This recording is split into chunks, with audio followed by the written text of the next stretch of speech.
Zanzibar sio sehemu ya kilimo, hatuna ardhi ya kutosha kulima. Tuna mazao yetu mawili, karafuu na mwani. Ni mazao ya asili, bado yapo, na bahati nzuri sana karafuu ya Zanzibar ina kiwango cha juu kuliko karafuu zote duniani. Kwa hiyo pamoja na kwamba hatuzalishi nyingi, lakini ina bei nzuri sana. Kwa hiyo Zanzibar inaendelea kuuza karafuu, na karafuu nyingi inaenda katika maeneo ya Asia kwa maana ya Singapore, China, lakini vile vile na India.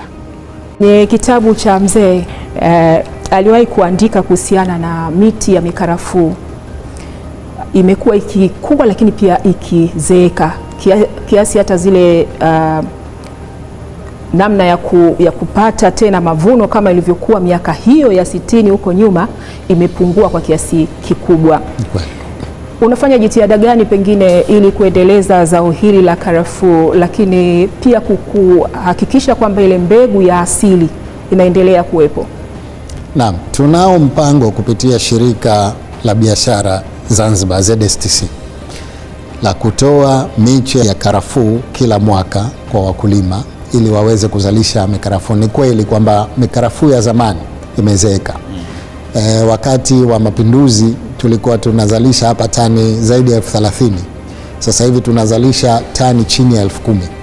Kwa hiyo miti mingi imezeeka, tunahitaji kufanya jitihada za makusudi kuja na miche mipya.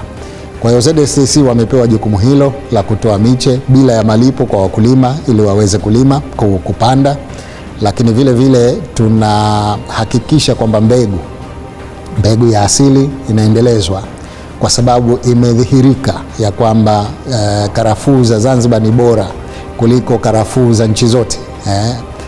Malaysia kwa mfano wanazalisha tani 100,000, lakini kiwango cha ubora cha Zanzibar bado kiko juu.